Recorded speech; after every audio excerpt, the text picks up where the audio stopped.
Perfect. Thank you so much. And thank you all for being here today and coming to see us talk about what we're doing in the world's oldest pasta company with quite new technologies and renovating there. So today on stage, I'm Lindsay. I'm Chief Analytics and Insight at Barilla Group.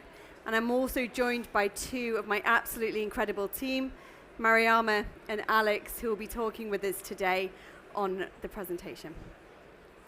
So I think it's fair to say that over the last decade, maybe a little longer, the area and industry of analytics, insight, research is absolutely exploding.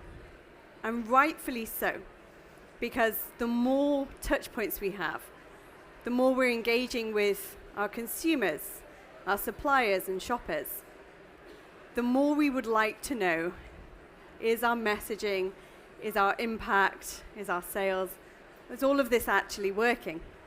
And so this area is really starting to grow. And the reality is that even though we have more of this opportunity to measure, even though we have more of this data at our fingertips to tell us, are we doing the right thing? Are we going in the right trajectory? Are we on track? We don't have any more hours in the day. Correct me if I'm wrong, but I've seen literally stands for everything walking around today on where data, generative AI, and more can help. But I've not yet seen anywhere where they've been able to actually make more hours in the day. And the reality is that even though we can definitely get more of the information, more data, more crunching, we can't process more at this moment in taking that into an insight. And the reality is that we need to be very pragmatic about what we use and what we leverage and find ways to make this process a lot smoother. And so we really have been trying to understand at Barilla, how can we use technology, how can we use generative AI, and how can we use the information we have to speed up how we get to the insight, process our data faster, and cut down some of the time we previously would have used trying to get to the so what, and instead use that for generating and finding the insight. And we've not necessarily tried to do absolutely everything all at once. And additionally, we haven't gone overarchingly reach for the moon and the stars. The way we've been approaching this, actually, and I'm going to reference here one of my favorite books that I've read over the last few years, which, how many of you have read the book Atomic Habits?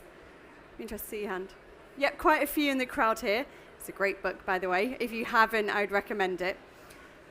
But within this book, they talk about how a lot of the time, trying to change something or have a big goal is incredibly hard to do, because to get from A to Z looks like an absolute marathon when it comes to change. Whether that's in your personal life, you might say, and in this book they reference, I want to be a best-selling author. But it's so hard to just take those first consistent steps of writing every day in order to get there. And sometimes that goal seems so far away, we perhaps stop before we achieve it because it seems so huge. And I think a lot of people see that the same in industries when we know that technologies like generative AI can have an absolutely huge impact in the way we're working in so many areas. But the reality is that because there's so many opportunities and low-hanging fruits, we can perhaps get a little bit distracted. And when we think about that future of what the future of the workplace will look like with this embedded, it seems so futuristic and far away. It's hard to know where to make that first move. And so instead, and they talk about in the book Atomic Habits, that imagine you're on a ship and you just change the journey of that ship and the navigation by just 5 degrees. And you're aiming to get to Singapore. Now, over the first few days, you're not really going to notice a massive deviation from your plan because those tiny 5 degrees won't have an impact. But a year later, you're not in your destination, you're actually in Costa Rica instead. And it shows how having a small change over time and those incremental changes can get you to that big bang and that big difference, but in a very non-noticeable way. And so at Barilla, we're looking at where can we include this kind of technology today in a way that makes sense and absolutely helps those simple processes that at the end of the day allow us to get to the so what, the actions that drive the actual huge business impact more than just more dashboards, more data, more tools, but the actual concrete stuff in there that's going to make a big change. And so we've been on this journey, and today my team are going to talk about 2 really great projects that I think over time, because of the introduction of generative AI into there, will slowly make a big difference in the way we get things to the business quicker, faster, and have a huge deliverable. So I'm going to hand over now to Mariama, who's going to talk exactly about one of those. Okay. Can everyone hear me? Good? Good day so far? I'm going to keep the same pace, don't worry. We're going to be talking about generative AI still. But I'm going to be talking about a good staple that most data scientists hopefully know about. Do we have data scientists in the room? We like free stuff, so are we here? Hands up.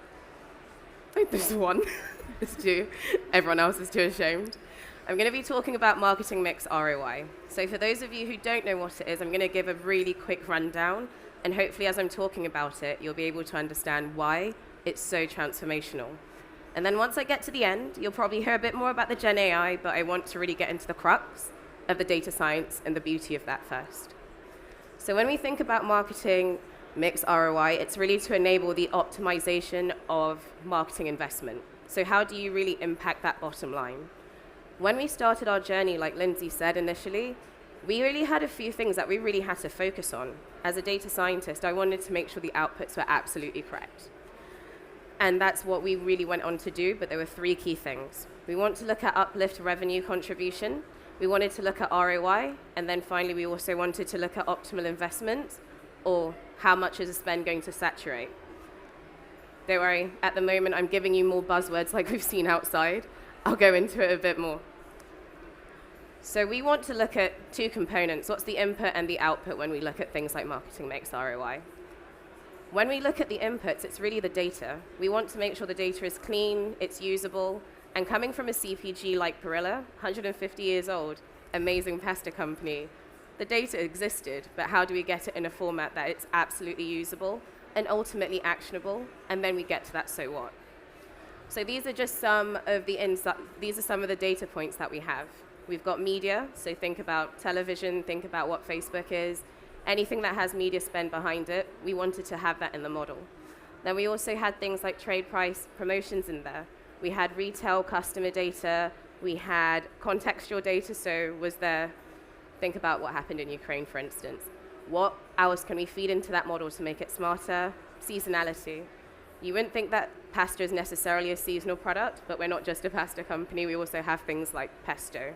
And then we come out with unique flavors. Turns out they're quite seasonal, so we have to make sure that those kind of things are captured in the model. So once we've got the right data points, we do the modeling side of things. It's a standard Bayesian model that you typically use for something like an MMM.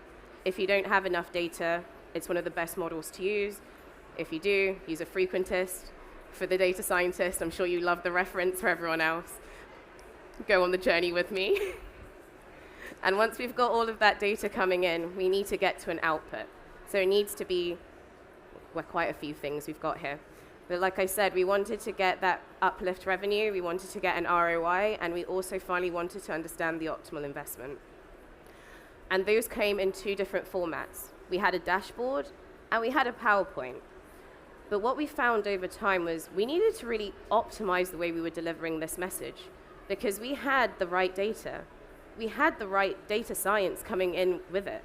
But the reality is, how do you translate that to marketers? Because that's who is going to end up with these results. Marketing, media teams, in some cases even vendors.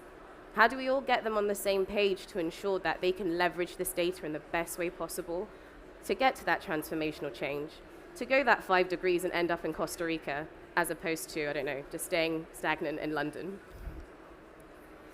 So we did those micro optimizations, and they were twofold. The first thing is really reassessing the ways of working. I said it right at the beginning, the key thing that we really cared about, biasly sometimes, is making sure that data was absolutely perfect. Making sure we had the right mix of contextual, the right mix of media, making sure that we can then ultimately land on helping the business impact the bottom line by saying, this media lever doesn't really make sense, optimize it ever so slightly, and you're going to see this return in this year, next month, a couple of years' time. But that's what we really wanted to get to. But we needed to really think about how we worked with our vendors. How does data work with insights? How does data work with our media partners? How do we make sure that everyone is comfortable with a process and a workflow? Teething issues, of course, but we eventually got to a place where now every time we have an insight, most of the time it's being used. And that's something that's a huge breakthrough for us, because we need to make sure that we can get to that destination. We can impact it, because as a business, that's what we're trying to do with our transformation journey. The second thing, it says optimizing spend, but think about it as a so what. Because the key takeout from the model, as I've listed out and said a couple of times now, is really optimizing that spend and helping that bottom line. So if we can get to a point where we could do that for the business and say it in a very captivating way, in an almost formulaic recipe way, that was going to help adoption as well. So we needed to really look at those micro optimizations as we've been working over the last 2 years with our partners. But great. So what's the big so what? We reformulated the way that the outputs came. They're not just looking at data. I like data. Not everyone likes data. So this is more or less what we came out with. There was an insight. We did all the modeling. We have the clean data. This is what you really end up with when you have a marketing mix. You want to be able to tell someone, for instance, if you've got, let's take a random market. Let's take Iceland. Very random. Let's say that they have an activation that's gone live and they've spent lots of different media spend and their media mix isn't quite working. We want to say, TV has a very low ROI for you. We don't recommend you continue doing it. We recommend you slightly pull back and invest in something else that can actually give you more return on investment. And if there's pushback, we'll say, lower it by 5%, 10%, and see what happens. Do a test and learn. So once they've got the insight, we then come with a set of recommendations. So in this instance, what we said to that market was, it's important to have a more omni-channel approach. We wanted to make sure that you're not just activating television, for instance, because that's very top of funnel, it's very top of mind. What about activating also in store and having a very seamless approach to your creative and your messaging? It's going to increase salience, it's going to increase equity over time. Therefore, you need to think about all those different steps as you go along. The second was really around boosting the plan on out-of-home digital and retail media, because those were the ones with the highest ROI. So it wouldn't make sense to invest in something that in the long term wasn't really going to give you value. Then focus the communications on products and have a really high visibility in stores. You want people to buy the product. You don't want them to see it on social media, on TV, and forget. So make sure you have really good customer relationships. And then it's crucial to combine the awareness and so the top and the bottom funnel as well. So ensuring that everything is as seamless as possible. There's going to be a video now of one of the assets that we told them to optimize, and this is something that was around different channels. So there was one in TV, there was one out of home, there was one on social media. So it took a little bit of work, but eventually we got to a place where there was a nice asset out of it. Oh, of course, better revenue uplift, which is what we were looking for.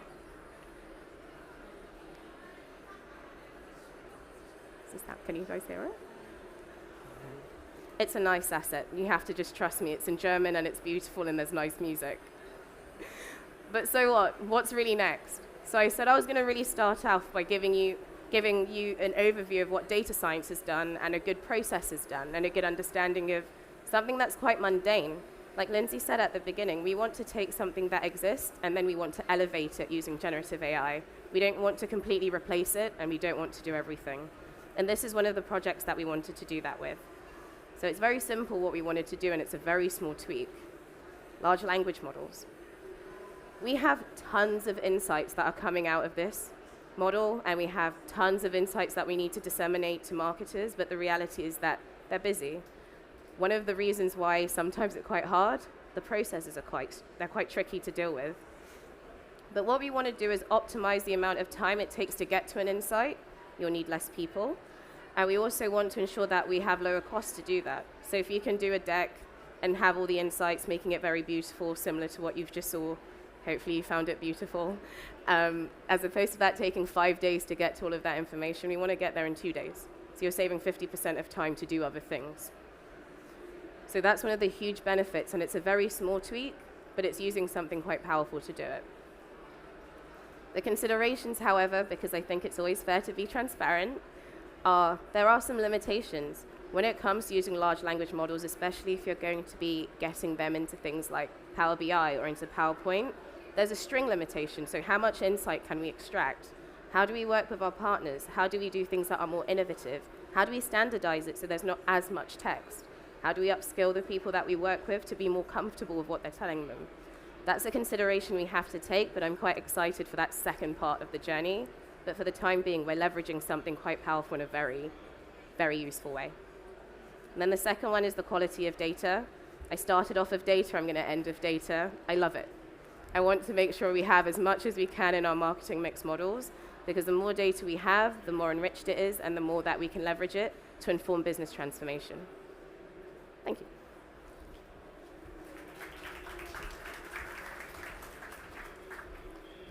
So we heard from Mariama these amazing projects that she's working on with her team. But of course we have so much data, so many insights, so much information. How can we start taking all of these and giving recommendations to the business to build that profitability? So this is where the observatory comes in. The observatory is essentially, in other words, a hub of research that selects specific data, relevant data, to then extrapolate insights that can be useful for the business. We call it the observatory because we work mostly with marketers, and if you work with marketing or you are in marketing, you know that sometimes we need a pretty name next to things and a strong brand. So the observatory is here to help delivering those insights. And the strength of the observatory consists not only in having the right AI with us to be able to get those data, elaborate that huge amount of data, but also the human element. For us, analysts are very important because the analysts are the ones who are taking all of that information and contextualizing for the reality we're living in, including cultural nuances. If you're coming from one country, or you, for example, I'm Italian, I live in the UK, I have a cultural nuance that is very different from somebody who maybe comes from Iceland, as we talked about Iceland earlier. So analysts for us is so important to bring that. And we're not working alone. Analysts are not sitting in a silo or in a different room by themselves. They need to work in a network of people that can bring that element of expertise. The observatory relies on this network. We're working, of course, with data scientists. We're working with e-commerce experts. We're working with people who are experts more in selecting the right marketing technology. And of course, media. And this networks of people allow us as well to bring that expertise in. But of course, we still have lots of data that we need to crunch. A lot of numbers, a lot of different data points, a lot of connections. So we need to have powerful tools that can help us accelerating all of this. So this is just to give you an introduction of what the observatory does. And this is what we do on every day. We take our data, we find insights, we give it to our business. And then what do we do with all of these insights? We started to have so much information, and it was like lost in PowerPoints and email, or it's the message, I stopped at a water cooler and I told you that insight. So we needed to start gathering all of this information and put it into one place. And this is where the observatory became the one-stop shop for every insight. We created a space that was more than just a folder on any directory, but more of a visual space where people could navigate and enter into this website and having all the information that they need at their hand. And we were so proud of this project, and I'm still very proud of this project because it's very visual, insights are quick, people don't have time to go through 200 slides. Nobody has time to go through 200 slides. We started to put everything in here, and we were very proud of it. I thought, job done, Lindsay, give me a bonus, bye. I'm done. The reality was that even if we had everything into one space, not everybody is like me, excited to go and dig out information. Because I'm an analyst, I love doing that. I do it because of my job. People were stressed because so much information. Yes, I can find it easily enough, but it's easy for me to come to you and say, Alex, I need this, can you give it to me? Alex, where can I find this? And it wasn't enough to say, go to the observatory, you can find everything there. People were feeling very stressed out. So this is where we thought about, let's use the current technology we've got. We've got ChatGPT. Why don't we apply ChatGPT to the observatory?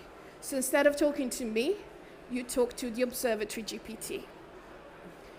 I'm not going to explain to you what it is. I'm going to play this video that gives the explanation for me. And I hope there's audio in here.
Okay, so you saw two examples today, but we're trying to leverage the power of generative AI in ways that allow us to make those small, incremental improvements in the way we access insights, the way we take the outputs of things that maybe originally came in a dashboard, then we put it into a PowerPoint, then we're now trying to make it in a really tangible, easy way to get used.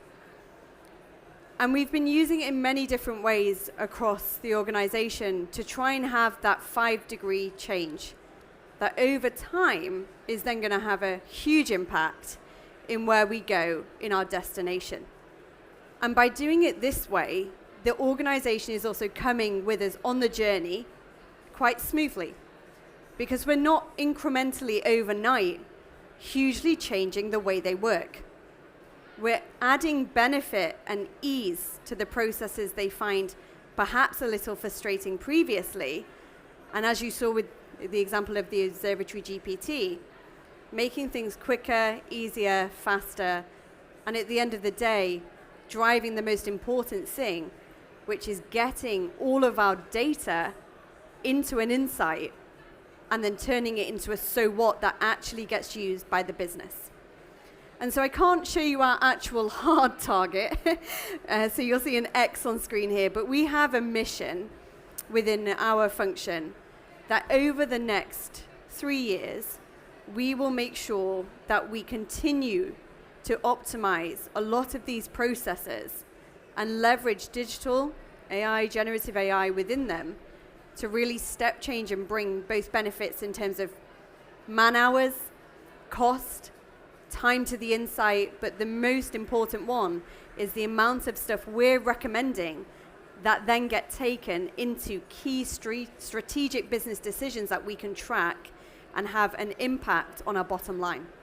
And so we have been, of course, doing some pilots, and now these pilots have worked well. Of course, there was one that didn't work very well, and I think that's fair to share as well, and we won't continue with that. It's why we test things. But we have seen many, and again, excuse the making it very generic on the screen, but we're tracking both where we bring cashable benefits, time benefits, people benefits, and additionally tracking where we then drive that impact in the business decisions, whether it's the category strategies, the budget planning, and so much more.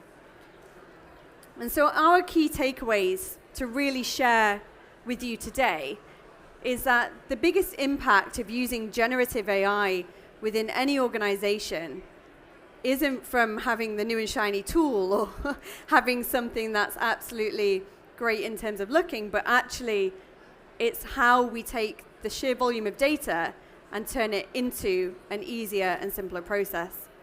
It's additionally about how we drive the so what and the actionability out of everything we're doing. It's easy to get overwhelmed about where you can apply this, and it's very easy for companies to have proof of concept mushrooms everywhere that are suddenly spiking up, especially after events like today where people are so inspired. But fewer, bigger, better really holds firm in this area. Identify a few priority areas you can have a real impact, pilot it, and then scale it, rather than 100 areas that you pilot with small impact, but you then don't have the manpower or capability to take it up. And then lastly, it really, we started to say, okay, the best way we can use it to really get started is in process. And it's not that sexy. A lot of people may think it's sexier in the content generation space, which we're trialing, or digital twins, and of course they're absolutely fantastic, and it's things we're also doing and looking at. But we saw the biggest impact from day one that brought the company on the journey of seeing the benefit of implementing this is make their lives easier, save them some time, and get them to the so what that's going to make their business grow and have impact and drive the bottom line. And that's where you begin. So that was our learning, but of course each experience can be different. Thank you so much for listening today. I hope you found something useful out of what we shared. Really great to have you here. Thank you.